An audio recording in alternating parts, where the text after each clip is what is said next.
Assalamualaikum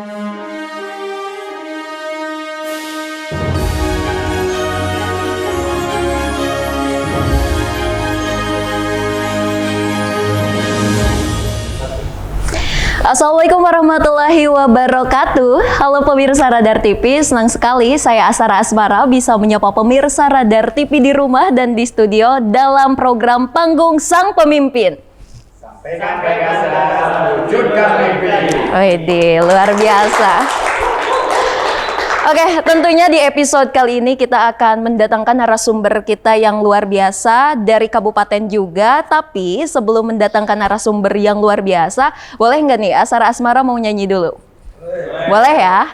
Oke, nanti langsung bilang asik juga ya. Oke, di spill tuh. Sik asik, asik kenal dirimu. Sik asik, asik dekat denganmu. Wede. Di-spill dikit-dikit aja karena lagu Sik Asik ini punya Ayu Ting Ting. Kalau tasik asik tentunya punya Kang Demi Hamzah. Kita panggilkan langsung, inilah dia Kang Demi Hamzah. Luar biasa. Bapak Damang? Alhamdulillah saya. Mau disapa dulu pemirsa Radar TV di rumah? Disapa boleh. Boleh. Sampurasun pemirsa Radar TV. Nepangkeun abdi Demi Hamzah. Mudah-mudahan sadayana sehat. Amin. Nah, oke. Kita langsung aja duduk mungkin ya di kursi hot yang udah saya sediakan nih, Pak.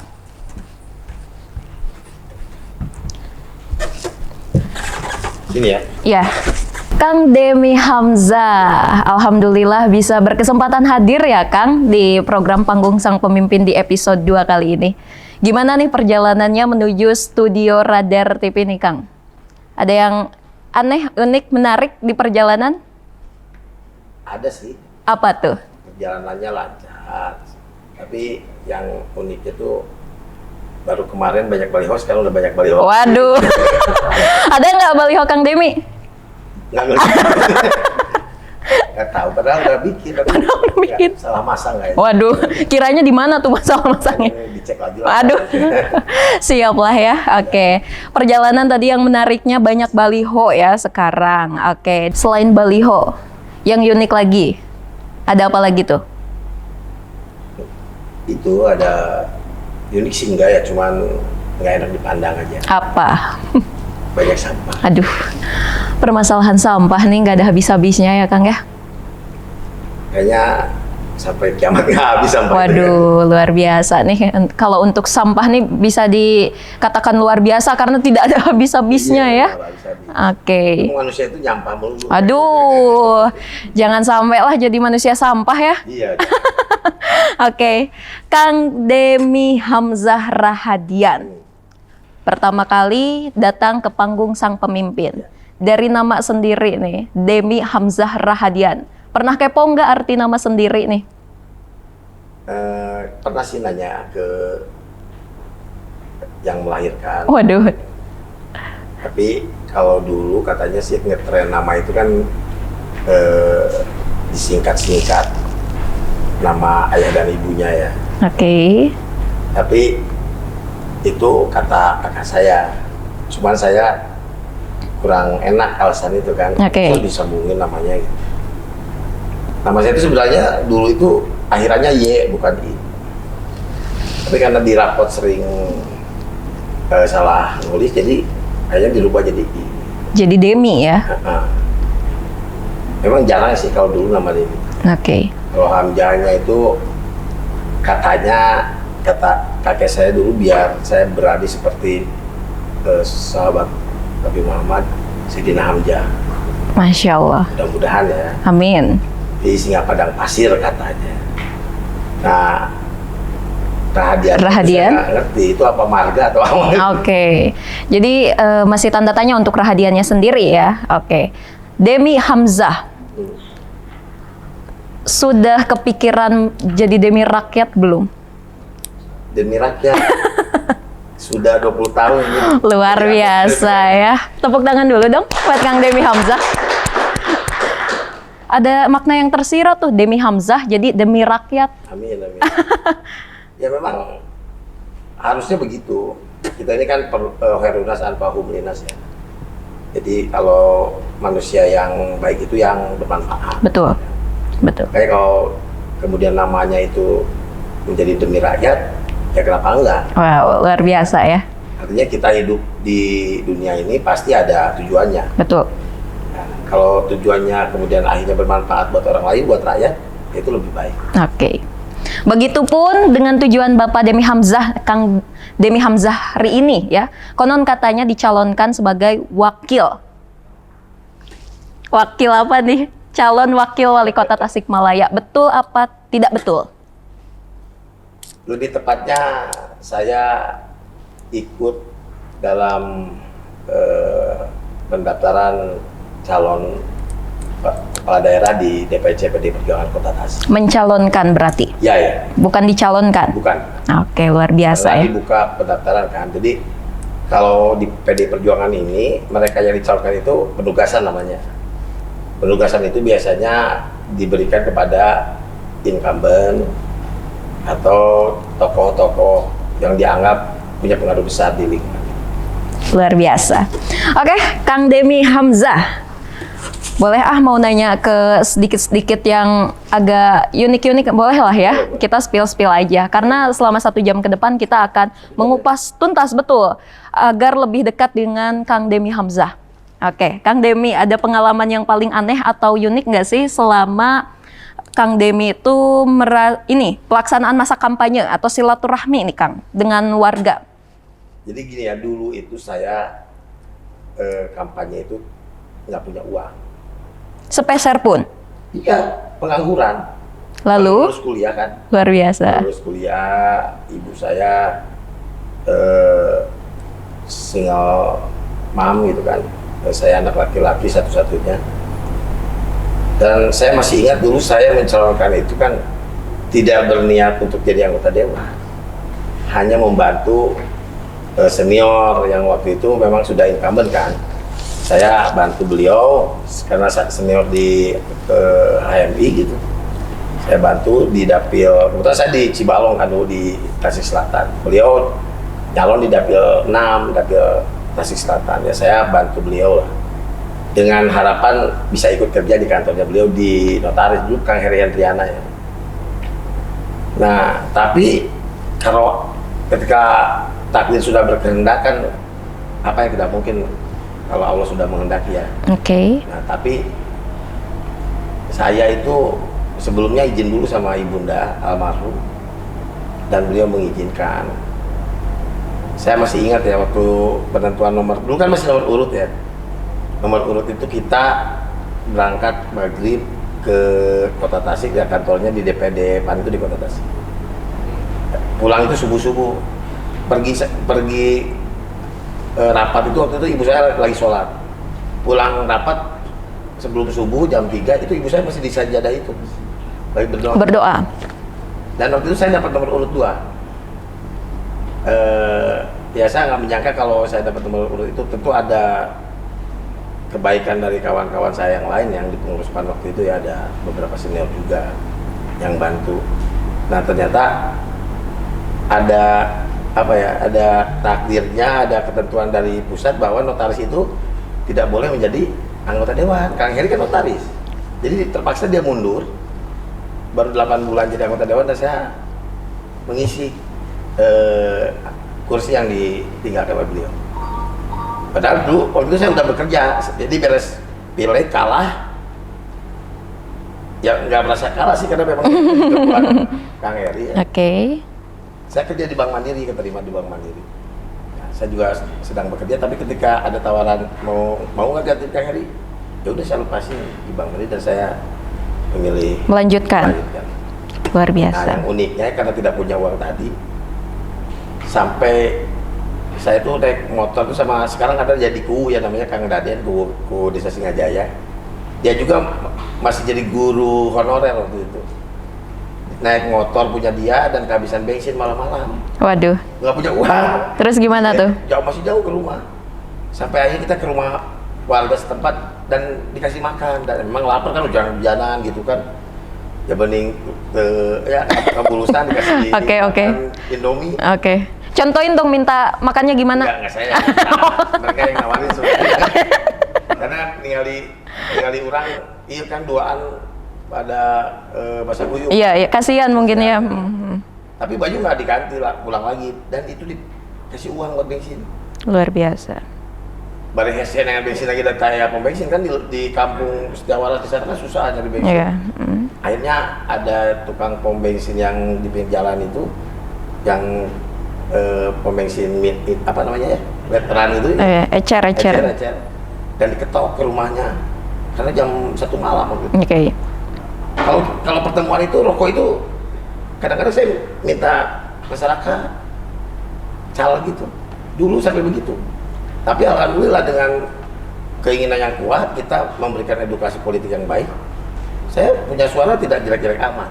Oke. Sampai Kang Heri bilang, nah gini suara mana halus deh. Ya ikhtiar lah kan. Oke. Padahal saingan kita itu ada pengusaha bis, almarhum gitu, Kang Dadi, ya, orangnya baik. Tapi kita berhadapan dengan pengusaha-pengusaha. Oke. Nah ini kan pesan buat kawan-kawan aktivis ya, seharusnya ada harapan gitu buat kawan-kawan itu ketika sistem politiknya memang dimungkinkan gitu. Tapi kesini kan berubah sistem politiknya. Jadi kalau zaman saya dulu kan sistemnya tuh ini apa namanya nomor urut, kemudian berubah jadi suara terbanyak, maka sistem politik kita itu berubah. Yang punya uang, yang populer, mereka lah yang bisa terpilih akhirnya. Oke. Dan tentu nasib aktivis itu nanti hanya akan jadi tenaga ahli saja, TA aja kan. Jangan bermimpi kalian bisa jadi terpilih, karena di mana aktivis punya uang kan? Hanya punya kemampuan dan keinginan saja mereka. Seperti saya dulu lah. Gitu. Oke. Nah kalau dulu kan ruang-ruangnya masih ada. Apalagi zaman Orde Baru dulu itu ada spare khusus buat aktivis. Contoh nih ketua KPI dijatah jadi nomor jadi di Golkar dulu ya. Nah sekarang kan nggak ada itu. Kita harus berjuang dan tidak bisa mengandalkan hal-hal yang bersifat prinsip-prinsip idealis, nggak bisa. Sudah nggak laku jualan itu sekarang. Jadi, sudah berubah ya zamannya. Jualannya 100.000 tusuk sate gitu kan. Nah ini kan akan merubah kualitas wakil rakyat juga sebenarnya. Oke. Berarti pengalaman yang uniknya tadi ya, kehabisan bensin. Kehabisan bensin dan nyalon tidak punya uang ya, sepeser pun. Tapi bisa dibuktikan oleh Kang Demi ya. Sampai sekarang luar biasa nih, Ketua Komisi 1 DPRD Kabupaten Tasikmalaya. Pengalaman sebagai anggota DPRD, menurut Kang Demi, hal apa yang paling aneh nih? Atau aduh nggak normal nih, nggak masuk akal nih Kang? Ada nggak sih yang bisa diceritain ke pemirsa Radar TV Kang?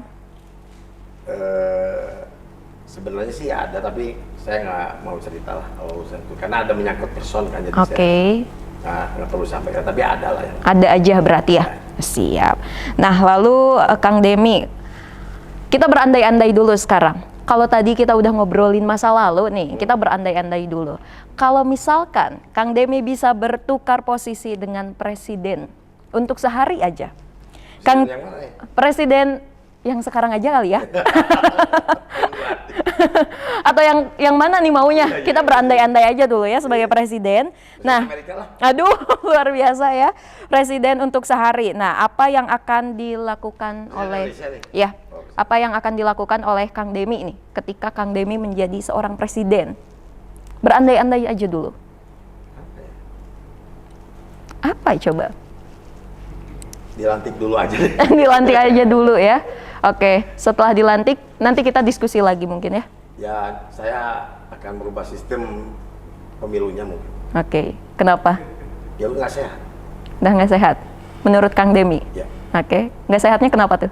Karena tidak ada ruang bagi kader-kader partai yang berkarir di partai, bekerja di partai lama, mengabdi, berjuang di partai. Nggak ada ruang buat berkesempatan untuk menjadi wakil atau menikmati menjadi anggota DPR, DPRD, DPR RI, DPRD Kabupaten. Oke. Tadi berandai-andai menjadi presiden. Sekarang berandai-andai jadi superhero. Wow. Ya. superhero-nya. Yang memiliki kekuatan. Oke. Oke, tokoh siapa dan tokoh apa yang ingin Kang Demi jadikan tokoh superhero untuk Kang Demi sendiri? Gatot Kaca deh. Why? Kenapa? Gatot Kaca itu dia bisa terbang Terbang. dan dia itu juga sakti sebenarnya kebal. Oke. Tapi karena dia berkorban untuk bangsa dan negaranya, bahkan untuk pamannya sendiri, dia jadi rela mati gitu. Karena hanya ada satu senjata yang disebut tombak konta itu, yang punya siapa namanya, Pak Adipati Karna ya, punya Adipati Karna itu. Kan Adipati Karna itu di perang Baratayuda itu sangat bersaing dengan Arjuna kan, padahal dia itu sebenarnya saudara, adik kakak sebenarnya mereka. Cuman Adipati Karna ini anak dari hubungan yang terlarang lah, maka dia dititipkan di tukang kusir. Nah, sehingga dari mulai kecil si Karna ini dibawa-bawa oleh Kurawa. Nah, sedangkan Pandawa ini bersaingan sama Kurawa. Ini saya cerita sedikit ya. Nggak apa-apa, keren. Aku tuh tertarik, sangat suka Gatot Kaca itu karena dia itu ponakan yang luar biasa gitu. Dan saya tuh jujur sedih banget ketika kalau baca ceritanya Kitab Baratayuda. Saya tuh sampai nangis membaca kisah pengorbanan Gatot Kaca di Padang Kurusetra namanya itu, Padang Peperangan itu. Jadi di sana kita bisa belajar bahwa apapun harus diberikan untuk bangsa dan negara ini. Kalau ada 100 orang yang siap untuk berkorban untuk bangsa negara, salah satunya aku. Kalau ada 10 orang, salah satunya aku. Kalau ada 1 orang, hanya aku berarti. Oke, luar biasa. Tepuk tangan dulu dong. Keren nih. Sering baca buku berarti ya? Harus ya. Nonton film juga? Suka. Kalau misalkan kabupaten dan kota Tasik dijadikan tempat lokasi syuting, genre film apa yang menurut Kang Demi yang cocok nih untuk kabupaten Tasik dan kota Tasik? Banyak, sebenarnya semua genre bisa masuk di sini ya. Contoh? Ya banyak dong. Contoh kabupaten Tasik ada Galunggung, ada Pantai Cipatujah. Di sini juga banyak tempat-tempat yang eksotik juga. Betul. Ada, situ gede kan ada. Kemudian kita punya yang di Menenjai itu terowongan Cirahong gitu kan. Ada Pamijahan. Kemudian ada tempat-tempat yang heritage ya, peninggalan zaman Belanda dulu seperti yang sekarang dipakai depan taman itu, dekat restoran itu kan bekas pengadilan militer Belanda dulu yang sekarang dipakai sekretariat KPP kota itu. Itu kan heritage juga, masih banyak sebenarnya. Banyak potensi dan peluang berarti ya? Banyak banget. Untuk kota Tasik dan kabupaten. Menjadi go internasional dari film ya mungkin? Banyak, bukan dari film aja, dari potensi lokal kita yang hari ini, kota Tasik ini kan memproduksi banyak bahan pakaian ya buat fashion. Tapi yang fashion religius gitu. Betul. Muslim. Sebenarnya kita bisa bikin festival busana internasional, Muslim internasional di Tasik kan sebenarnya. Kita bisa bikin ya? Iya bisa. Nanti kalau jadi bisa ya kita bikin. Harus. Ya. Catat ya, bisa. Bisa dong. Kenapa nggak bisa? Yang nggak bisa itu cuma makan kepala sendiri. Aduh. Ngeri ini ya. Impossible is nothing. Luar biasa. Tadi untuk film syuting ya bisa katanya. Saya juga bisa main film. Kalau aktingnya bisa? Sudah pernah saya main film. Boleh nggak di-spill aktingnya? Oh jangan. Jangan. Di sini. Mau dibayar berapa? Kita di belakang lah urusan bayar Pak nanti. Saya pernah disutradarain sama itu terus di Bungsu. Kang Rian Bungsu. Film apa kalau boleh tahu? Bujang Kampung. Jadi tokoh utama? Enggak lah. Atau yang lewat-lewat? Enggak lewat juga. Lumayan banyak kan. Lumayan lah ya. Cuman karena kurang modal, selesai film. Aduh. Oke lah. PR-nya tuh ya tugasnya kurang modal.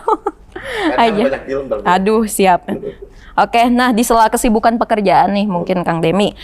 Kang Demi pernah nggak sih memiliki hobi atau kesukaan yang kerap dilakukan untuk mengisi waktu luang? Untuk hobi sendiri. Mungkin ada hobi baru. Kalau dulu saya baca, nonton film gitu kan. Aduh, klasik baca menonton film ah. Ya dulu kan Oke. kan belum era digital kan. Oke, belum. kalau sekarang nonton TikTok. Enggak, Apa dong? buat konten TikTok ya. Luar biasa keren, nggak mau kalah sama zaman. Sebenarnya saya pernah sering waktu pandemi kemarin tuh karena nggak ada kerjaan, banyak sekali tuh konten saya. Tapi nggak jelas gitu, jadi nggak banyak juga yang like kan. Aduh, nggak apa-apa, yang penting konsisten Paham, aja paham. dulu. Iya. Oke. Aku- Tapi udah paham sekarang gimana media sosial? Nggak. Oh, nggak paham.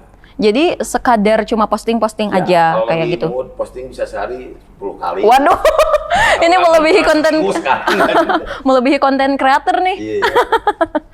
Oke, luar biasa, Kang Demi Hamzah. Kita kasih Musik lah paling sekarang. sekarang musik masih sering latihan, Saya tuh nggak pernah maksudnya gini, saya tuh nggak belajar tapi belajar sendiri. Belajar Nggak bisa. otodidak? Nah, oke. nggak ada gurunya, jadi lihat di YouTube belajar. Main musik, contohnya memainkan alat apa nih? Gitar, drum bisa. Gitar, drum bisa, apa lagi? Bernyanyi bisa. Bernyanyi. Dan ini kayak cekrek. Oh gitu. Oke tuh udah 4 kelebihan Kang Demi Hamzah nih ya di panggung sang pemimpin udah di-spill. Nanti kita bakal spill lah satu-satu. Main gitar, main drum, nyanyi, sama main kecrek-kecrek. Main-main juga. Main-main lain nanti. Oke, kita masuk lagi nih ke pertanyaan. Mungkin punya pop quiz juga ya. Jawab dengan cepat dan tepat, pernah atau tidak? Siap. Pernah bolos sekolah enggak? Pernah. Punya pacar lebih dari 1? Iya. Minum air wudhu saat bulan Ramadan? Iya. Makan mie pakai nasi? Iya. Belanja satu barang mahal tanpa sepengetahuan istri? Enggak pernah. Enggak pernah. Datang ke supermarket, enggak belanja apa-apa, terus balik lagi? Sering. Sering. Oke, doain orang lain tapi enggak tahu yang didoain? Pernah. Pernah. Oke, lalu full enggak tidur 24 jam? Enggak. Enggak pernah. Pergi ke tempat liburan hanya seorang diri? Enggak pernah. Oke, bikin puisi untuk istri? Jarang. Jarang, berarti pernah lah ya? Pernah. Bongkar sebuah barang tapi gak bisa pasangin lagi? Sering. Sering, oke kita bahas dulu. Pernah bolos sekolah? Iya. Sering. Sering banget. Ada pengalaman unik gak sih saat sekolah yang gak terlupakan Kang Demi? Saya ini tukang bolos. Aduh, bangor ya? Iya. Bangor. Jadi sampai di rapot itu, kalau dilihatin rapotnya hari ini, pasti terisi semua. Apa izin sakit itu ada. Lengkap. Lengkap. Dan itu nggak main-main, angkanya itu sampai ada 20, 30. Untung gak dikeluarin ya dari sekolah? Sempat. Karena pintar sayanya. Luar biasa. Ketutup. Meskipun bolos tapi saya masuk ranking juga. Luar biasa. Padahal nggak pernah bawa buku. Jadi gimana cara belajarnya? Ya maksudnya bukunya dititipin di teman saya. Ada perempuan namanya si Eis tuh nitip buku. Jadi dia yang kalau mata pelajaran apa dia yang bawain gitu. Oke, luar biasa. Ingat nggak gurunya siapa aja? Ingat Pas dong. dulu Kang Demi masih bangor-bangornya tuh. Oh ingat. Mau minta maaf nggak? Udah minta maaf saya. Udah minta maaf. Udah meninggal. Dan saya waktu udah segede gini saya datangin ke rumah guru-guru dan saya minta maaf. Masih ada ya. Jadi saya itu tukang bolos, tukang gelut. Tukang gelut. Gara-gara apa kalau tahu? Pengen tahu nih gelutnya? Nggak. Cewek bukan? Nggak pernah gelut urusan perempuan. Saya berkelahi itu urusan orang lain malah. Orang lain. Jangan ngebelain orang lain lagi. Luar biasa. Masalah apa? Enggak, justru bodoh banget. Kasusnya dulu deh, pengen tahu kasusnya. Kayak ada teman dipalakin orang kayak gitu, kayak teman dipukul orang gitu. Jadi kok jadi saya yang ikut-ikutan padahal ya dulu itu. Kalau mikir sekarang kan aneh gitu ya kayak gitu. Berarti sadarnya baru sekarang. Oke. Maksudnya udah. apa? Jadi masalah orang kita jadi ikut repot gitu. Tapi mungkin saya ini ya apa nggak bisa ngeliat ada orang yang terdolimi gitu ya.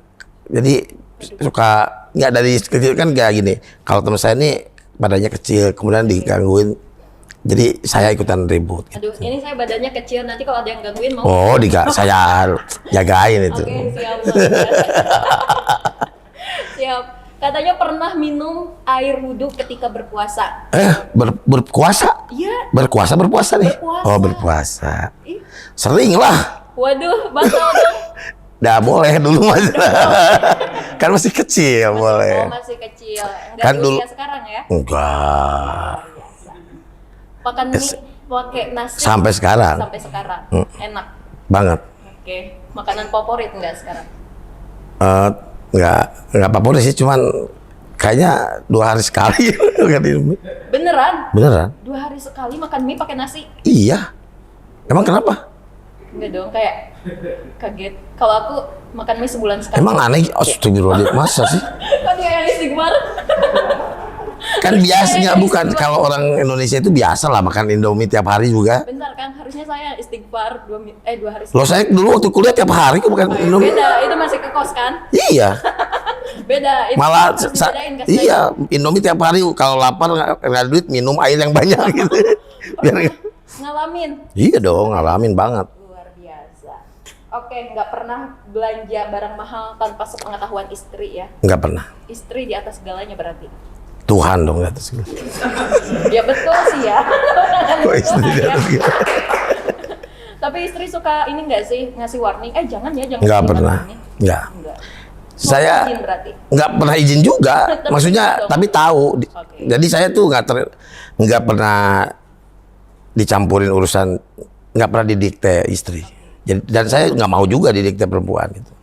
Artinya dari awal kita sudah punya perjanjian bahwa tidak boleh pegang dompet atau buka dompet saya, tidak boleh buka handphone saya, tapi saya boleh buka punya dia. Kok gitu peraturannya? Iya dong, karena kita jagain mereka. Oke. Kalau kita kan nggak perlu dijaga istri, karena istri cuma mendoakan saja. Gimana kalau istri sering khawatir nih? Pasti khawatir, harus khawatir istri. Oke. Kalau nggak khawatir bukan istri kita kan namanya. Iya sih. Nah, gitu. Oke, terakhir tuh datang ke supermarket gak belanja apa-apa terus Sering. nangis lagi. Terakhir supermarket mana yang didatengin kayak gitu? Ayo lo. Di sinilah di AP. Iya, Cuma lihat-lihat aja. nggak supermarketnya sih, maksudnya ke mall ya gitu. Semuanya aja. Cuman ini aja, saya kan cowok mall juga. Nggak kesel di rumah. Kemudian jalan, asal terame pulang lagi. Oke, kayak gitu ya. Ya. Gabutnya. Iya. Oh, nanti kalau lihat Kang Demi nih di Mall Tasik, liatin belanja nggak atau balik lagi nih? Kadang belanja juga. Kita belanja, oke. Terus tadi juga pernah berarti ya jarang bikin puisi, tapi pernah berarti konteksnya nih. Iya, Untuk istri. asal pernah gitu asalnya. Asal Tapi pernah. bukan istri, bukan istri ya, nggak tahu, lupa lagi. Asal jangka bogoh gitu. Awas ya. Udah, itu mah nggak usah dilanjutin. Jangan sampai Nggak episode bercanda. kita kelar di hari ini ya. Enggak lah, bercanda. Oke, terus bongkar. Hoak itu, hoak.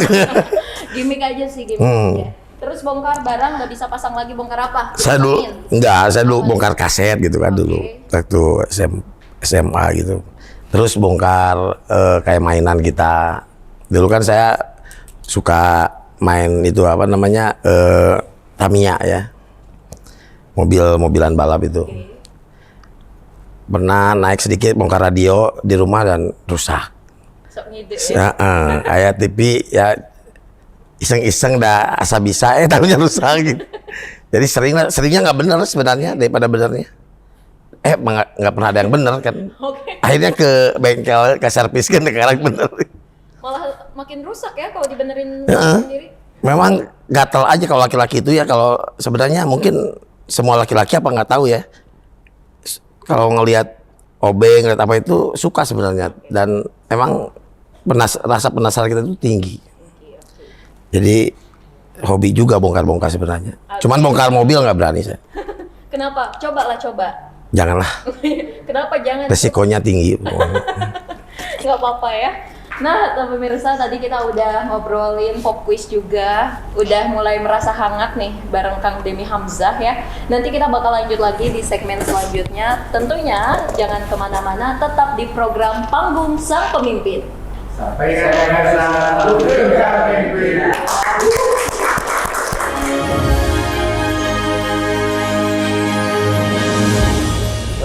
Assalamualaikum warahmatullahi wabarakatuh. Sampurasun. Saudara-saudara sekalian, kita warga masyarakat Kota Tasikmalaya tentu ingin kota Tasikmalaya ini menjadi kota yang agamis, yang sinergis, yang melayani dengan baik pemerintahannya kepada masyarakat, kemudian juga inovatif dan kondusif. Artinya bahwa kota Tasikmalaya punya potensi-potensi besar untuk bisa meningkatkan kesejahteraan masyarakat. Bagaimana caranya? Yaitu pertama, pemerintah harus bersinergi dengan berbagai kalangan, termasuk dengan pemerintah daerah lain. Lalu kemudian potensi-potensi anak-anak muda yang hari ini belum begitu banyak disentuh harus diberdayakan. Pemerintah tidak menghamburkan uangnya hanya untuk belanja pegawai, tapi juga menginvestasikan anggaran negaranya untuk belanja pemberdayaan masyarakat. Sehingga pemuda-pemuda kita, anak-anak muda kita bisa terfasilitasi, tidak menjadi geng motor, bisa menyalurkan bakat-bakat yang ada, baik itu dalam bidang olahraga, seni kreatif, dan perfilman. Banyak sekali potensi-potensi lokal yang dimiliki oleh kita yang belum kita berdayakan secara maksimal. Kita juga masih melihat masyarakat miskin di sekitar kita yang belum bisa disejahterakan atau belum bisa diberikan solusi untuk persoalan-persoalan sosialnya. Tapi satu sisi kita juga melihat masyarakat kita yang pergi beribadah tiap tahun umroh, juga berbelanja mal-mal penuh, ya kan? Mobil-mobil mewah, kendaraan-kendaraan mewah. Tapi juga banyak masyarakat yang tidak mampu. Tapi juga banyak juga bangunan-bangunan megah. Artinya sebenarnya persoalan kemiskinan itu bukan hanya menjadi tanggung jawab pemerintah, tapi menjadi tanggung jawab antara pemerintah dan para pengusaha, para saudagar-saudagar, para kaum-kaum yang punya uang. Mereka harus berani, harus disadarkan untuk bisa berbagi, ya.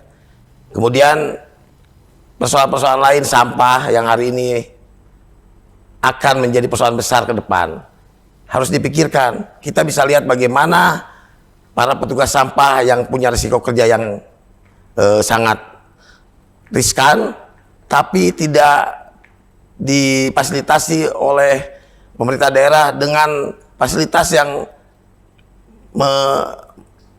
maksimal.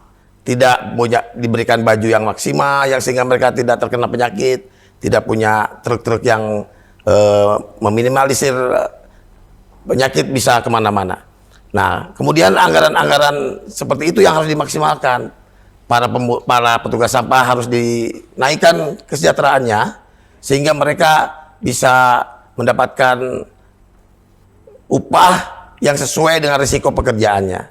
Kemudian juga alat-alat yang ada harus dilakukan perubahan-perubahan menjadi alat yang lebih higienis, yang lebih sehat sehingga tidak ada penularan penyakit atau dari sampah itu ke masyarakat atau ke si petugas dan keluarganya. Kemudian dari sisi sinergitas antara pemerintah kabupaten kota, sebenarnya kabupaten kota dan Tasikmalaya itu adalah satu, Tasikmalaya.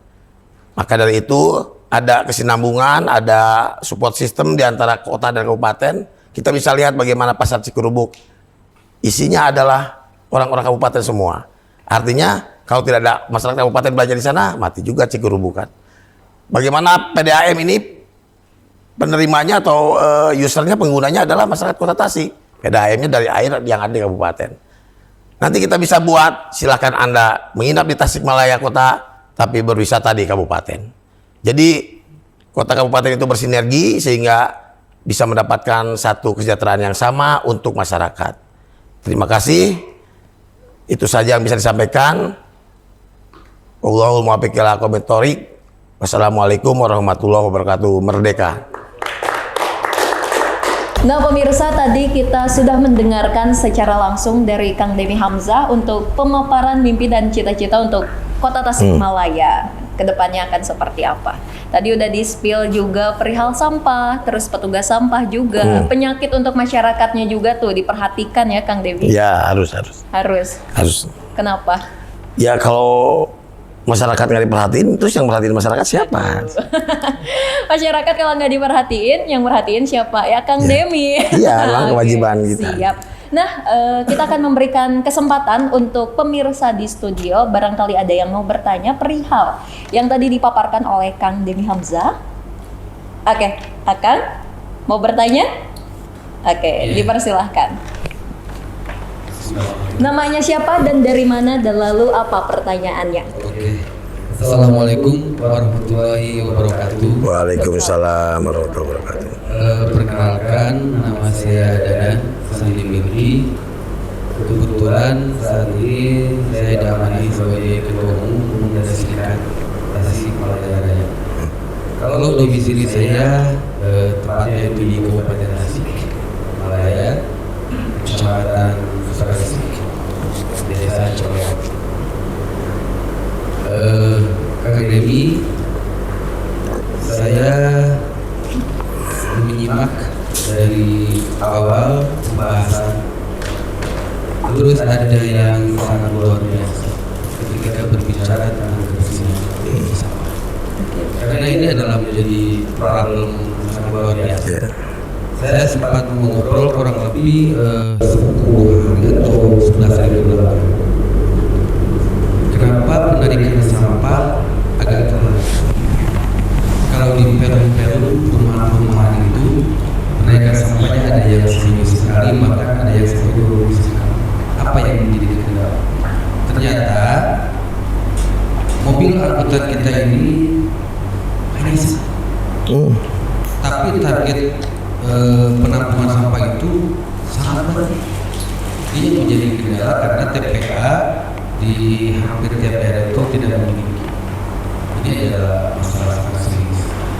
Makanya ada sedikit pertanyaan untuk orang ini. Kang Demi ini kan mempunyai gagasan Tasik-Tasik. Yang jadi pertanyaannya ialah bagaimana makna jargon Tasik-Tasik menurut Kang Demi? Begitu pertanyaannya. Oke. Wassalamualaikum warahmatullahi wabarakatuh. Waalaikumsalam warahmatullahi wabarakatuh. Mau dijawab langsung atau kita langsung ke penanya selanjutnya? Langsung aja. Langsung aja, dipersilahkan. Ya, assalamualaikum warahmatullahi wabarakatuh. Kang Dadan, hatur nuhun ya sudah nanya.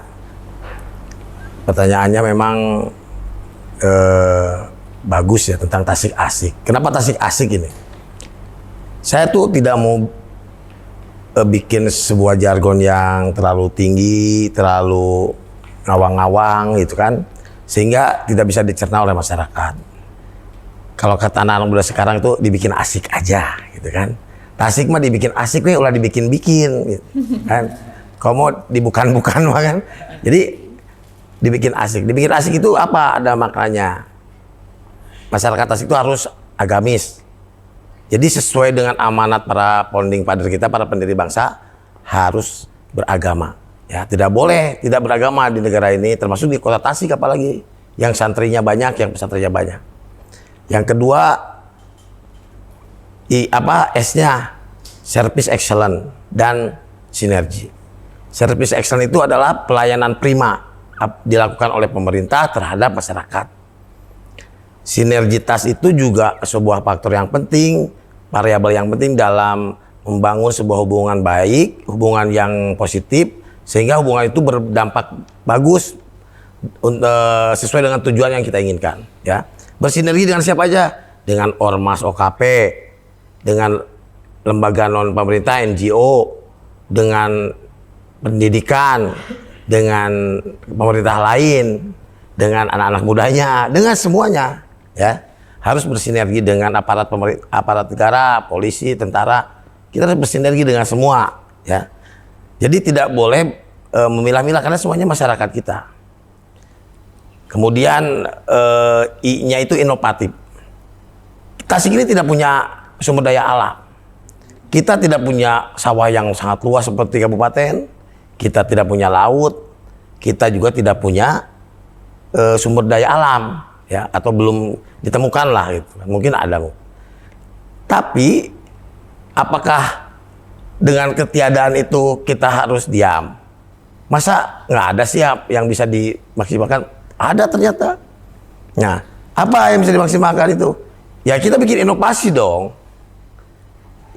Dengan inovasi itu maka kita bisa maksimalkan perguruan tinggi kita yang mulai banyak di Tasik, ya kan?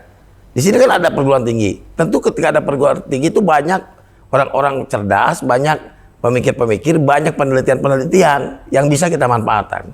Makanya pemerintah Tasik harus punya MOU yang bagus dengan perguruan tinggi dan harus mendorong support agar perguruan tingginya lebih maju lagi. Nah, kemudian kita juga bisa melihat banyak sekali anak-anak muda kita, anak-anak kita yang menjuarai olimpiade-olimpiade teknologi di Tasik ini kan. Ada yang membuat aplikasi anak SMP. Ya yang begitu-begitu harusnya segera direspon oleh pemerintah daerah. Ada yang atlet yang ini yang berprestasi di tingkat internasional. Kemudian ada apa lagi? Ada potensi-potensi perdagangan. Ternyata orang Tasik ini terkenal, mereka itu adalah pedagang-pedagang ulung, ya kan? Meskipun di sana dia tukang kredit tapi survive. Makanya ada yang bilang bahwa orang Tasik itu seperti orang Cina Sunda gitu loh. Jadi survive, mereka itu mampu hidup dan malah menjadi saudagar di negara orang, di perantauan gitu. Dengan berdagang, berniaga. Nah, seperti yang Rasulullah contohkan bahwa 99 pintu rezeki itu kan dari perdagangan. Ya, maka jangan berharap anak-anak muda kita jadi PNS sekarang. Jangan pernah bermimpi jadi birokrat, jadi PNS. Karena apa? Beban negara ini untuk membayar gaji pegawai saja udah gede. Ya, hampir 70% APBD kita habis untuk belanja pegawai. Nah, artinya apa? Artinya ke depan perlu dibuat satu sistem kepegawaian yang lebih ramping tapi efektif, ya. Tidak perlu besar tapi boyot gitu. Kita perlu kinerja sekarang. Maka nanti kalau di dalam sistem reformasi birokrasi ini juga harus diterapkan reward and punishment. Tidak boleh ada titipan-titipan. Semuanya berdasarkan fit and proper test. Harus dites kemampuan, keinginan. Bisa ya jelema pindah tapi minat kan? Atau tidak ahli di bidangnya. Kalau nanti dibuka, sok sana minat di dinas ini, sana minat di dinas. Silakan dengan membawa konsepnya masing-masing ke depan. Itu mimpi dan harapan saya. Kemudian kondusif. Tidak mungkin meningkat industri-industri, tidak mungkin meningkat inovasi, tidak mungkin perdagangan kita, tidak mungkin investor bisa datang kalau tidak kondusif.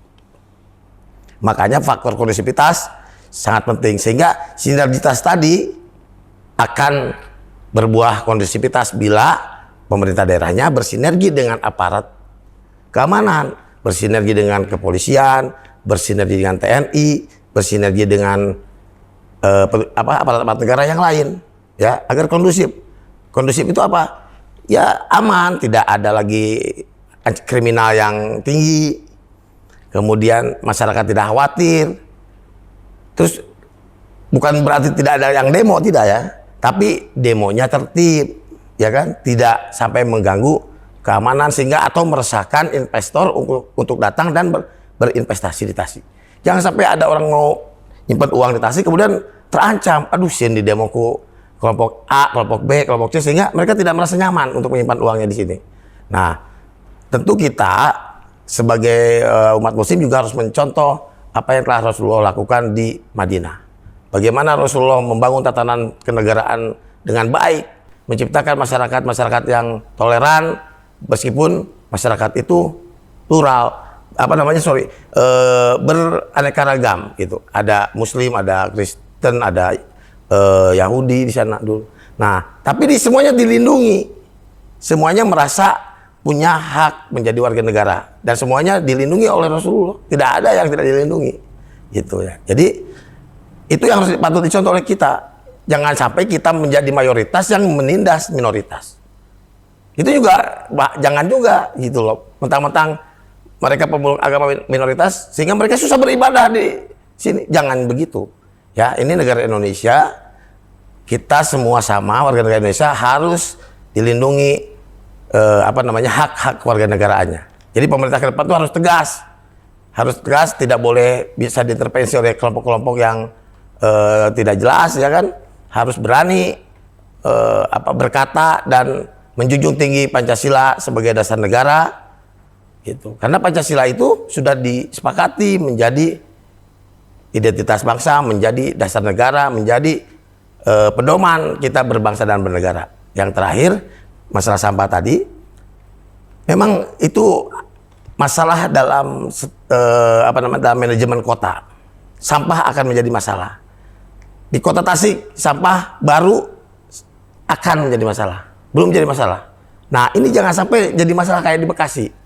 Sudah numpuk, sudah bingung. Karena hari ini kita baru bisa memindahkan sampah. Jadi belum mengolah, belum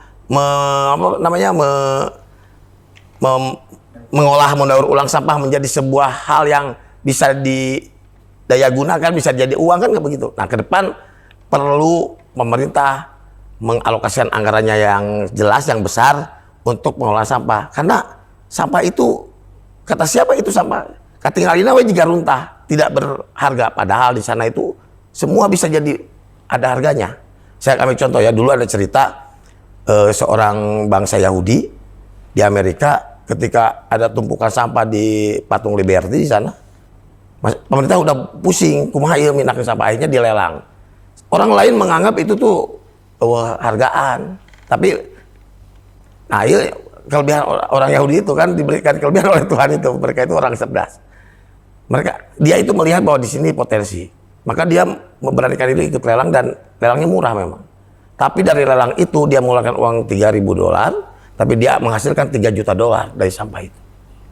Nah, apa yang dia lakukan? Dia mengolah sampah, dia memilah-milah sampah, mana yang bisa dijual, mana yang harus dibuang, mana yang bisa diolah. Itulah gitu.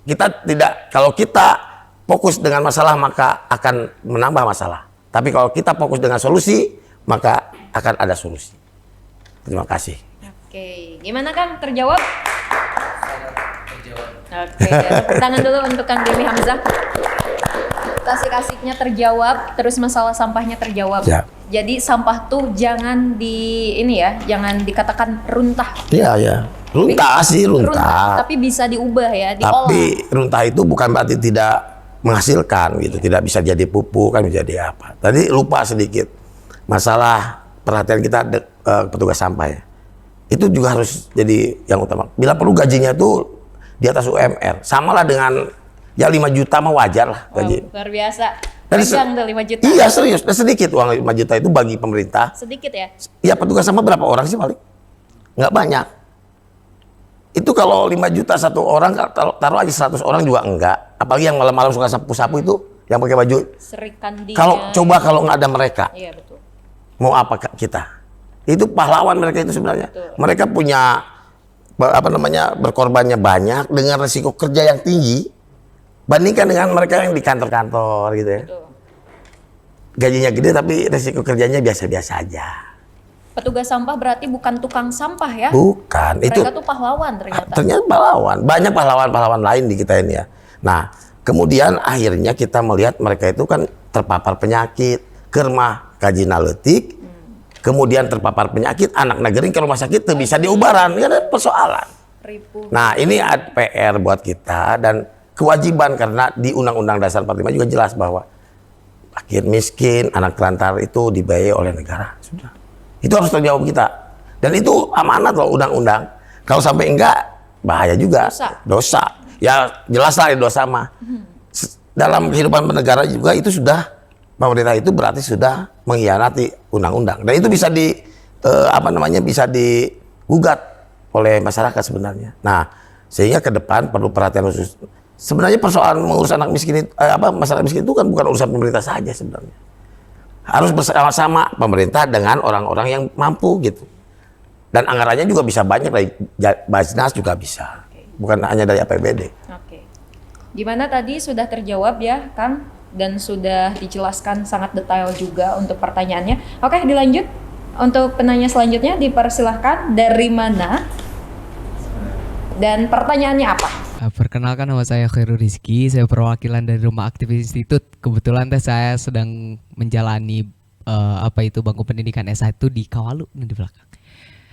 Izin pertama, sebelumnya saya haturkan terima kasih kepada host yang telah mempersilahkan saya untuk bertanya, dan kami haturkan jazakumullah khairan katsiran juga atas pemaparan yang sangat luar biasa, bahkan dari di luar kebiasaan orang-orang ketika menyampaikan kepada Kang Dewi. Selanjutnya saya ingin bertanya sedikitnya, ini kan karena saya perwakilan dari Rumah Aktivis, mobil khususnya saya bukan menggawang ya, mewakilkan suara anak muda generasi milenial, generasi Z, yakni bahwa ada beberapa prediksi dari orang-orang yang bisa dikatakan para penelitian juga kan, hasil dari penelitian bahwasanya Indonesia ini diramal bahwa pada tahun 2024 itu kan terjadi satu fenomena yang dinamakan bonus demografi, yang dimana artinya persentase jumlah penduduk usia produktif itu lebih banyak daripada usia yang tidak produktif lah Kang. Katakan dalam tadi saya mengutip dari Open Data Tasikmalaya, di kota Tasikmalaya saja 68,48% itu usia produktif masyarakat kota Tasikmalaya. Nah, pertanyaannya intinya nih Kang, bagaimana sih sikap Kang Demi terhadap generasi milenial ini, terhadap generasi muda? Mau seperti apa kan? Sekian Bang Kalite. Ya. Bisa dipahami? Kan? Bisa. Siap. Boleh dipersilakan untuk menjawab. Ya, Kang aktivis dari Rumah Aktivis, ya alhamdulillah ya kita bisa ngobrol. Jadi generasi milenial hari ini yang tadi disebut kita akan mendapatkan bonus demografi, itu memang kita bisa artikan ini, bonus apakah persoalan ini, ya kan? Bisa jadi bonus, bisa jadi persoalan. Bonus kalau yang angka tadi kemudian pemerintahnya atau negara mampu mengoptimalkan atau mampu memanfaatkan potensi ini menjadi sebuah hal yang baik. Akan jadi masalah bila bonus demografi ini ternyata jadi bonus negatif, jadi nambah persoalan. Apabila negaranya tidak mampu memberikan ruang yang positif buat kawan-kawan milenial. Apa ruang positif itu? Hari ini hadir nggak pemerintahnya? Contoh di daerah nih, dengan adanya bonus demografi ini harusnya pemerintah menginvestasikan anggarannya untuk kelompok milenial dengan segala kesukaannya, kesukaan, dan di sanalah mereka mampu menjiwai itu. Kan nggak mungkin anak-anak muda ditarik kepada hal-hal yang bersifat konvensional lah. Contoh, kan kebanyakan anak muda itu pengen bebas. Apakah hari ini mindsetnya sudah berbeda, mungkin tidak lagi berpikir ingin jadi pegawai negeri kan? Mereka sudah berpikir ingin jadi pengusaha. Karena banyak yang seusia-usia mereka sudah bisa menghasilkan uang banyak dengan kerja yang ya dianggap tidak begitu ngesang gitu lah.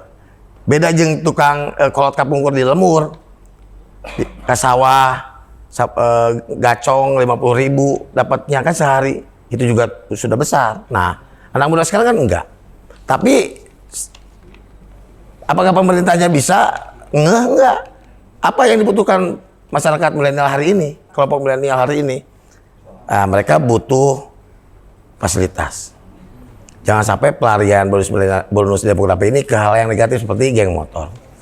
Kalau geng motor itu biasa, menurut saya dari dulu juga ada. Dan itu bukan hal yang aneh, tinggal bagaimana kita menyalurkannya. Jangan sampai, mainnya sempat balapan, oke, kita siapkan saja sirkuit yang ada, atau bangun sirkuit baru, ya itulah di sana pemerintah harus hadir. Maka di sana juga bisa jadi sumber keuangan karena masalah itu. Kalau mau dibawa ke sirkuit ya, ternyata banyak atlet dan balap tidak asik ya. Kenapa enggak? Resep ribut di berdak. Fasilitasi di tiap sekolah atau yang tidak mau sekolah di mana dia bisa di tempatnya disiapkan pelatih tinju gratis, pelatih bela diri gratis. Ya kan nggak ada. Alasannya itu kan udah jangan latihan lagi sabaraha, nggak usah bayar atau pelatih mah. Kunagara dibayar nah. Dan sabaraha tuh gaji pelatih. Kenapa? Karena hari ini juga di KONI juga banyak pelatih-pelatih yang kemudian belum dimaksimalkan kok. Mereka bisa dapat pendapatan tambahan dari tugas negara di daerahnya masing-masing agar melatih. Dan ini harus ada kehendak masyarakat yang banyak. Nah, kemudian kawan-kawan aktivis ini kan, kalau saya melihat ini, kita punya teori yang disebut teori minoritas kreatif ya. Kalau saya baca bukunya, lupa lagi saya bukunya.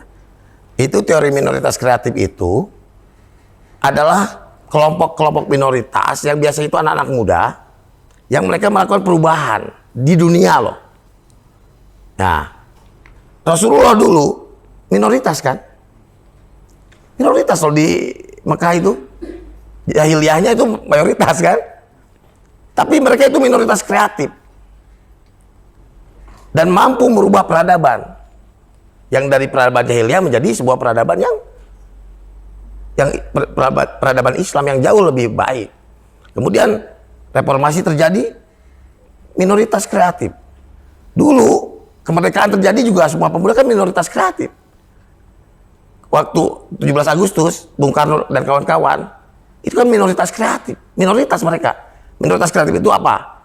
Sekelompok, segolongan orang-orang minoritas yang mana sekumpulan mayoritasnya sudah tidak punya harapan, tapi mereka masih punya harapan itu.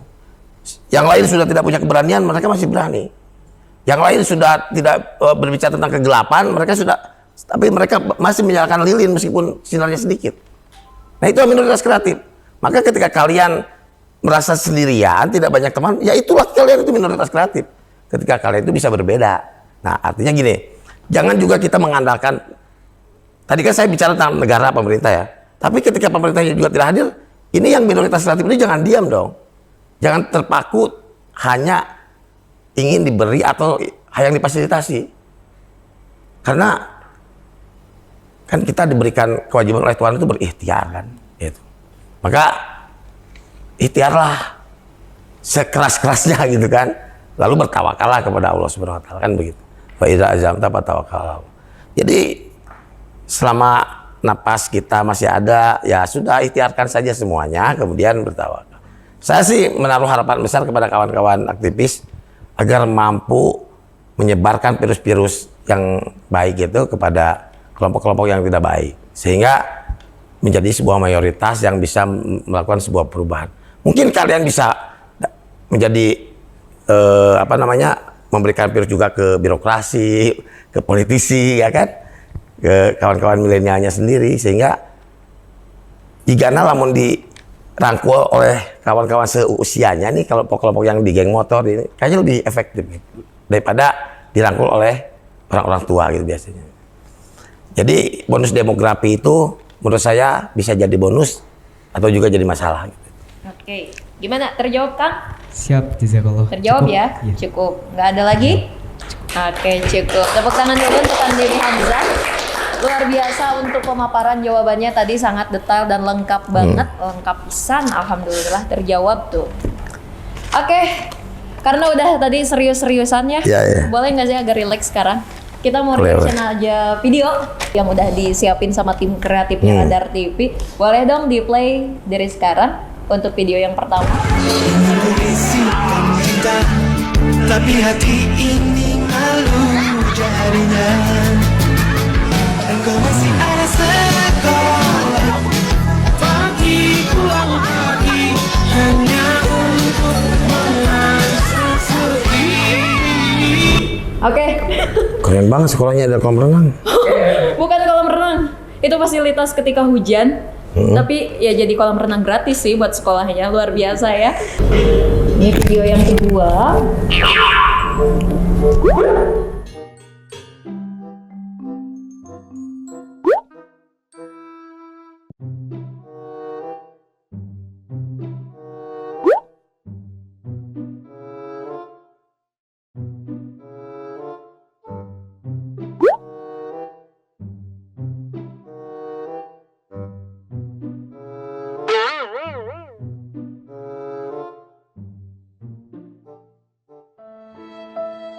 Sedih sekali ya.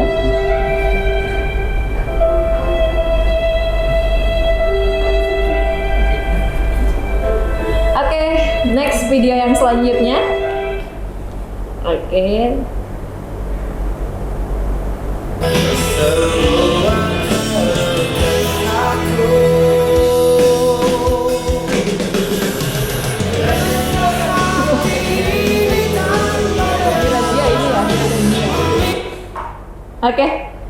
Udah hanya 3 video yang kita siapkan. Tapi Siap. yang video yang pertama tuh ada fasilitas wahana bermain ketika hujan. Pernah Yeah. nggak Kang Demi di Pernah sekolah? banget. Hujan-hujanan kayak gitu? Pernah. Kelas berapa? SD tapi ya. SD. Sekolah mana? Di Cibalong. Di Cibalong. SD Cibalong. Iya. Dia Main perosotan gitu. nggak ada perosotan. Enggak kan lantai yang jadi perosotannya?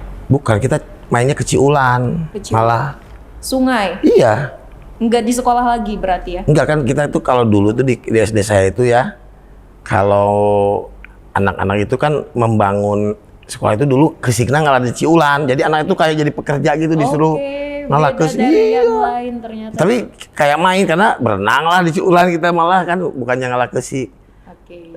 Kayak kalau mau bikin pagar juga dulu, kita tuh disuruh bawa awi itunya buat pagar. Jadi anak-anak sekolah itu bawa awi kan.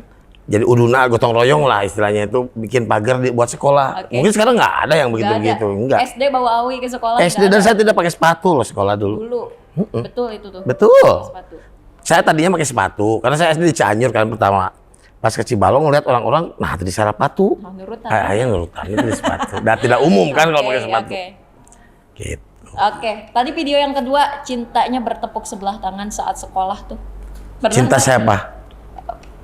Kang Demi pernah nggak ada Oh kisah enggak kayak dong. gitu? Mereka yang bertepuk sebelah tangan. Waduh. Kira-kira berapa tuh mereka tuh? Berapa mereka tuh? Jujur ya banyak.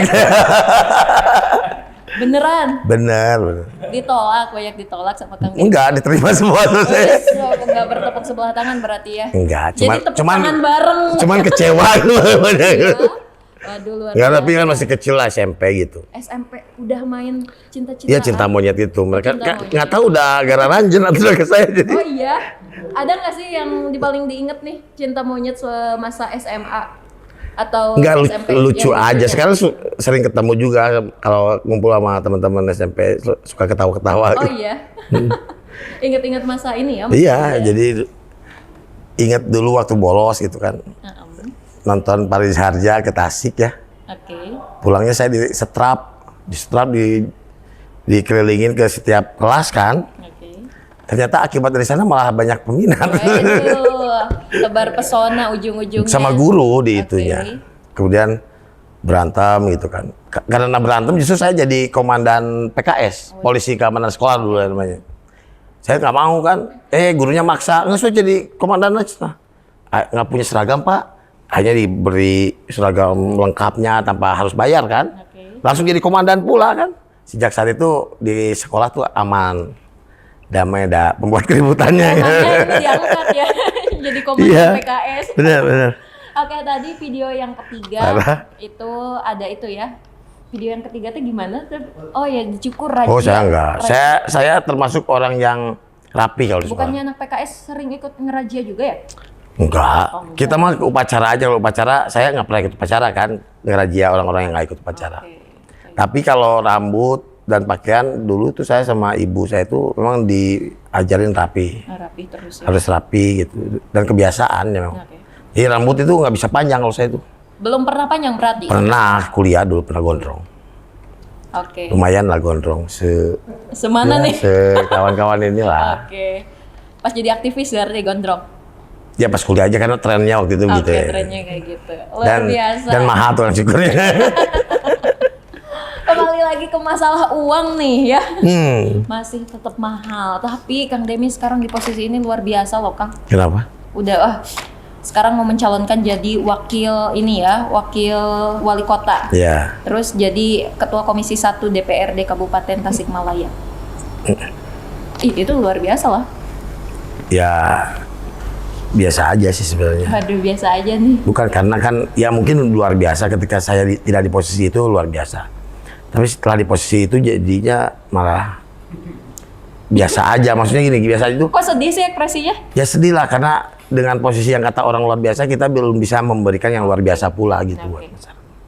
Jadi tidak sebanding lah antara penilaian masyarakat kepada kita dengan apa yang kita lakukan terhadap masyarakat belum. Oke, merasa sedih. Sedih lah. Segmen selanjutnya kita akan merasa senang. Kita bakal spill beberapa bakat dan talenta dari Kang Demi Hamzah Karena tadi di segmen pertama konon katanya bisa main drum, bisa main gitar, bisa nyanyi, bisa main kecerek-kecerek juga katanya. Betul atau tidak nanti kita akan lihat di segmen selanjutnya. Tetap bersama kami di panggung Sang Pemimpin. Sampaikan gagasan, wujudkan mimpi.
Pemirsa, tadi kita telah menyaksikan performance yang luar biasa dari Kang Dewi Hamzah. Tuh, sesuai janji tadi ya, Ya. memperlihatkan langsung talenta yang terpendam. Ya. Dari Kang Dewi Hamzah memainkan gitar luar biasa yang konon katanya belajarnya ini saat pandemi. Widih, ketika ada waktu luang langsung digunakan untuk belajar ya. Ya, karena kan sayang waktunya kalau kita kan punya cita-cita kan. Dulu itu ada beberapa list. Saya salah satunya itu dalam hidup ini apa yang ingin dilakukan. Kita kan punya list. Saya tuh diajarin begitu sama orang tua dulu itu, kalau punya cita-cita itu dari kecil ditulis, disimpan di amplop, terus nanti dibuka. Dan hampir semuanya jadi kenyataan. Salah satunya ini memainkan. Salah satunya jadi anggota dewan. Iya bener. Nanti anggota band. Enggak, kalau jadi anggota band enggak sih. Tapi salah satu list hidup saya tuh ingin bisa main melodi itu salah satu. Luar biasa. Berapa lagu yang bisa dimainkan? Banyak. Banyak. Bisa lah semua lagu. Oke, nanti di lain kesempatan Iya, ya, iya. kita bisa lihat performance dari Kang Dewi Hamzah dengan Amin. lagu yang lain. Udah gampang itu sebenarnya. Itu enggak gini asli, kalau gitar ini ternyata kalau sesuatu itu kalau sudah kita ketahui polanya itu jadinya mudah. Apalagi gitar, artinya gitar itu kan ada. Jadi kita mijit apa aja sebenarnya asal di kotak yang sesuai itu tidak akan pales. Jadi ada rumusnya gitu loh. Ada rumusnya, ada yang disebut teorinya itu ada gitu. Ada pentatonik gitu kan. Ada apa banyak lah. Oke. Kalau untuk belajarnya sendiri ini otodidak, Ya. buku atau lihat YouTube? Lihat YouTube. YouTube, luar biasa. Pertama yang di searching tuh di YouTube apa? Aku main drum dulu sebenarnya sih. Drum. Sebelum gitar. Oke. Berarti bosen sekarang dah. udah bisa banget kalau untuk main drum. Ya bisa. Nanti kita lihat lah. Main drum, gitar, nyanyi, kecrek-kecrek juga. Ya bisa ngomong sering. Kang Denny Hamzah. Tadi bisa main alat gitar. Suka seni juga. Ya. Apa sih alasan yang mendasari nih Yang per- menyukai Seni. bidang seni? Yang pertama mungkin karena darah turunan ya. Turunan? Ya. Nyanyi? Bukan. Musisi? Ya kebanyakan keluarga saya tuh suka seni. Oke. Dari ayah ya, terutama dari ayah. Ada yang melukis. Tapi ada sepupu saya kan ada yang di Amerika. Karena om saya nikahnya sama orang sana.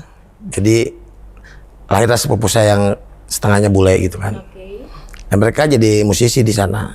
Di Amerika? Ya karena ibu bapaknya ibunya itu dulu ke Jogja itu ke UGM itu belajar seni ini apa namanya seni tradisional Jawa. Kayak Jawa itu kayak Jawa Sunda, ada Jawa gitu kan. Dia pasti belajar itu degung kayak gitulah. Gamelan gitu jago ibunya itu. Padahal bule. Luar biasa tuh. Ayahnya dari ya karena kakek saya dulu katanya sih keturunan tukang ngabatik dulunya Ngebatik, ngelukis. di Cirebon. Jadi ada terus juga memang sebenarnya pemimpin itu harus punya jiwa seni Kenapa? biar hatinya lembut. Jadi kalau orang yang suka seni itu biasanya hatinya itu lembut dan biasanya penyayang gitu. Kalau yang nggak suka seni kan hatinya keras dan biasanya dia telenges gitu. Telenges itu apa ya? Tegaan gitu. Nah kalau orang yang suka seni kan orangnya lembut-lembut gitu sebenarnya. Merasa lembut? Sangat dong. Oke. Nggak tegaan? Iya. Sayang banget berarti ya? Iya, saya tuh nggak tegaan orangnya. Oke. Bener. Luar biasa tuh. Ada lagi alasan lain karena menyukai seni? Ya nggak tahu suka aja. Suka aja. Selain darah yang mengalir di keluarga nih, turunan seni, Kayak dulu mah biar gaya maksudnya. biar dinotis cewek enggak? Salah satunya sih dulu. Oke, luar biasa. Jujur ya saya. Oke, jujur. Salah satunya itu. Kalau dulu zaman masih muda-muda kan orang biasanya kalau lihat pemain band teh kumaha. Ya. Tapi sampai sekarang juga cewek kalau lihat cowok main Band. keren. Keren ya. Wih, voice Padahal playboy kabeh. Aduh, ini hati-hati nih. Hati-hatilah para ibu-ibu nanti sama pemain. Aduh, worry banget nih. Ya, bercanda. Udah lah ya. Oke, kita lanjutkan saja ke pertanyaan selanjutnya nih. Ada titipan apa yang telah terwujud saat Kang Denny Hamzah ini menjabat sebagai DPRD Kabupaten Tasikmalaya, prestasinya nih? Ya, Sebutin dong kalau banyak. enggak lah, kalau prestasi itu malu kita nyebutinnya ya. Tapi kita punya beberapa hal yang sudah dilakukan. Salah satunya kita buat perda tentang pemuda, ya kan. Kita juga buat perda tentang ideologi Pancasila. Karena itulah tugas kita sebenarnya, kan, menjadi membuat regulasi lah istilahnya. Terus juga kita pernah buat perda terkait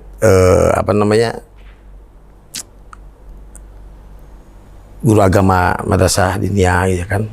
Dan tapi perda itu nampaknya harus balik lagi karena urusan keagamaan itu menjadi otoritasnya pusat, sehingga kita membuat satu kesepakatan antara bupati dan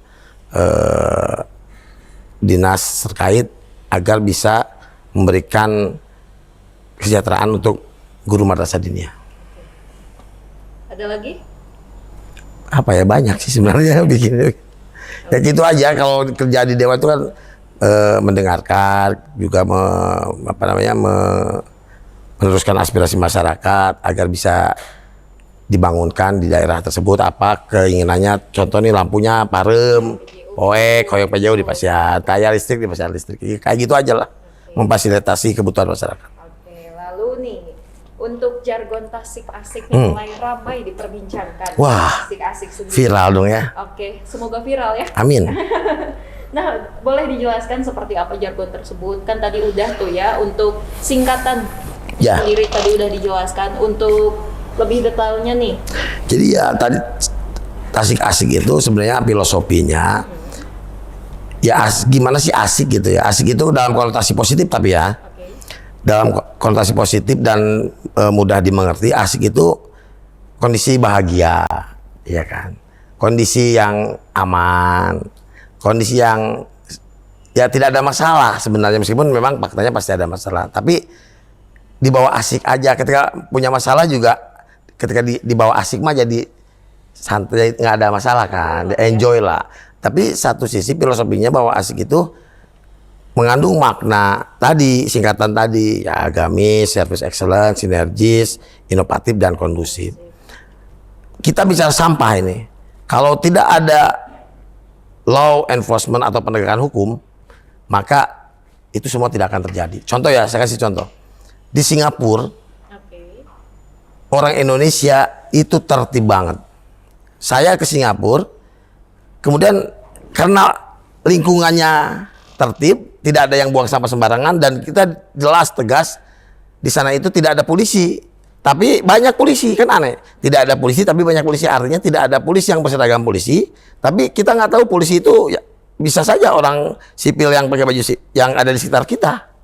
Nah artinya kita jadi takut mau buang sampah, takut CCTV di mana-mana, bawa permen karet aja nggak boleh kan. Jadi tertib lah. Saya sampai mega taksi wae, orang teh ketika batur ngantri, kita juga jadi ikut ngantri. Lingkungan mempengaruhi, penegakan hukum mempengaruhi. Lalu ketika kembali ke Batam, kita melihat orang Singapura yang datang dari Singapura ke Batam main, itu jadi nggak tertib di Indonesia. seenak jidat. Seenaknya karena lingkungannya juga begitu. Mereka berasal dari surga, buang sampah sembarangan.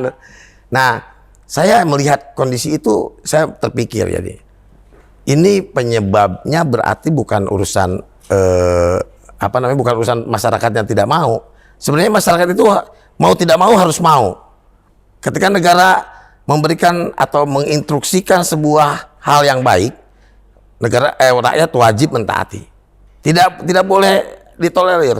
Contoh ya, kalau dibuatkan peraturan yang tegas, membuang sampah sembarangan di sungai, denda 200 juta, siapapun ketahuan, kalau tidak punya uang, wajib kerja sosial. Jangan dipenjara tapinya. Kalau dipenjara itu nanti akan banyak kriminal di negara ini. Jadi tidak semua orang yang melakukan pelanggaran itu harus dipidana, penjara, nggak semua. Itu bukan solusi penjara itu. Nah, menurut saya jadi gini, di pidana sosial aja, dijatuhi sanksi sosial bila tidak mampu membayar denda. Apa sanksi sosialnya? Dia tidak punya hari libur, jadi Sabtu Minggunya dia harus membersihkan masjid nih contoh. Dia harus kerja sosial, apa aja kerja sosial. Nah, itu negara yang mengatur. Nah, kalau tidak ada ketegasan itu, tidak ada penegakan hukum yang baik, maka jangan harap semua program negara ini akan tercapai. Itu semua sia-sia. Bohong lah. Kita bikin aturan lalu penegakan hukumnya nol, kemudian law enforcement-nya juga tidak baik, maka ya sudah, contoh tilang. Kalau tegas ya pasti mau tidak mau, ya kan, lalu lintas sekarang kan sudah mulai bagus. Nah, tidak kalau zaman dahulu kala ya kan, wah, masih semrawut kan. Nah, sekarang udah membaik, semua alat negara sudah mulai membaik. Artinya berarti kan masyarakat itu harus dipaksa. Hukum itu punya sifat memaksa. Dan karena memaksa dan harus punya ada efek jerak. Kalau tidak memaksa dan tidak punya efek jerak, jangan berharap hukum itu bisa ditegakkan. Ya kan? Orang hukum akhirat aja jelas kok. Bukan memaksa lagi. Memang di dunia tidak memaksa, tapi lihat di akhirat bukan efek jerak kan malah. Nah, itu harus ada menimbulkan rasa takut, nggak apa-apa. Kalau hukum menimbulkan rasa takut itu memang seharusnya begitu, agar masyarakat tidak melakukannya begitu. Gitu. Tadi menyinggung soal tilang lalu lintas. Untuk kemacetan di Tasikmalaya sendiri nih, untuk cara mengatasinya nih, Kang, ada solusi nggak sih? Sebenarnya solusi itu banyak. Ini kan masalah macet itu kan parkir yang nggak ada lahan parkir kan. Salah satunya. Dan pedagang kaki lima. Nah, sebenarnya masalah itu bisa diselesaikan dengan cara komunikasi. Mau nggak pemimpin, mau nggak kepala daerah turun ke bawah, berkomunikasi, ngobrol dengan pedagang kaki lima. Apa sih maunya mereka? Mereka itu kan cuma mau dagangannya laku, sederhana kan, dan mereka butuh tempat keramaian baru. Nah, maka pemerintah kota ini harus menciptakan tempat keramaian baru. Ya, sehingga bisa memindahkan pedagang kaki lima yang bikin kemacetan menjadi tidak macet. Parkir, ya itu tadi sinergi dengan pemerintah kabupaten. Ada aset kabupaten di kota yang bisa dimanfaatkan untuk lahan parkir. Silahkan masalah sosialnya bisa diselesaikan, tapi PAD-nya, pendapatannya untuk Kabupaten Tasik. Kabupaten Tasik bisa mendapatkan anggaran, pemerintah kota bisa punya solusi dari persoalan kemacetan. Begitu. Oke, untuk memerangi kemiskinan sendiri nih di Kota Tasik. Memerangi kemiskinan itu sebenarnya mudah, asal ada kesadaran dari masyarakat yang mampu, bukan hanya dari pemerintah ya. Sumber anggaran kita itu bukan hanya dari APBD, tapi juga ada zakat. Karena uang zakat itu di Basjas itu kan salah satunya ada mereka yang berhak ya, yang disebut asnaf ya kan, ada asnafnya untuk mereka yang syiar agama atau disebut fisabilillah ya kan. Ada asnafnya orang yang tidak mampu juga, ada yatim ya kan. Itu mereka punya hak sebenarnya. Nah, urusan-urusan kemiskinan itu kita harus bicara dengan berapa anggaran dan harus memaksimalkan zakat. Artinya gini, memaksimalkan zakat itu gini. Nanti Pemda mewajibkan atau membuat manajemen yang baik terkait pembayaran zakat. Kan wajib hari umat Islam membayar zakatnya dari penghasilan segala macam. Itu nanti langsung dipotong dari gajinya. Nanti pokoknya semua PNS, TNI, Polri, aparat desa semua zakat sudah dipotong langsung. Nah, sehingga terkumpul zakat yang benar, yang maksimal, sesuai dengan kemampuannya masing-masing, sesuai dengan mereka yang wajib membayar zakat. Nah, kemudian pengelolaannya juga harus transparan, dan itu bisa membantu membayar guru ngaji, membayar guru madrasah, kan dari sana bisa. Kemudian dari pengusaha-pengusaha, dari BUMD, BUMN itu bisa dikelola. Nah, yang paling baik itu gini, banyak anggaran yang menurut saya tidak penting ya. Contoh apa? Contoh anggaran sapi kurban di Pemda itu masih ada, anggaran belanja sarung masih ada. Seharusnya lebih baik itu dipakai untuk masyarakat miskin, karena kan tidak ada kewajiban kurban pemerintah mah. Kewajiban kurban itu hanya ada pada mereka yang mampu. Nah, mendingan anggaran yang miliar-miliar itu kita pakai untuk pendidikannya masyarakat miskin ya kan? Lalu para pengusahanya, para orang-orang kaya di lingkungan itu, coba kalau ada gini, di kampung itu ada 10 orang kaya, ada 100 orang miskin. Saya kira selesai 100 orang miskin ini sekolahnya, sakitnya sama 10 orang kaya ini. Seharusnya itu ya. Kalau ada kesadaran itu, ada kesadaran bahwa itu ada tanggung jawab dia di lingkungan itu. Nah, ini yang susah. Harus sama-sama lah membuat edukasi ini, dan masyarakat juga, para kiai, para ulama juga harus kita komunikasikan. Pemerintah daerah harus sering-sering konsultasi dengan para kiai untuk meminta nasihat, saran terkait masalah-masalah seperti ini. Betul sekali. Berarti komunikasi di atas segalanya. Ya. Fundamental. Betul. Dasarnya itu adalah komunikasi, Ya. saling kolaborasi antar satu sama lain tentunya. Kang Demi Hamzah, gak kerasa udah 1 jam. Udah ada ini kru di. Iya, saya udah lapar. Saya udah lapar katanya. Waduh, kayaknya udah jam makan siang juga Iya. ternyata. Kang, mungkin di episode selanjutnya kita akan membahas yang lebih detail juga mungkin ya, pertanyaan-pertanyaan dari warga TikTok, dari pemirsa Radar TV dan Sobat Radar. Nanti kita akan bahas lagi di episode selanjutnya. Mungkin pemirsa di studio, terima kasih yang udah hadir, dan saya Asara Asmara pamit undur diri dan undur suara. Wassalamualaikum warahmatullahi wabarakatuh dan sampai jumpa.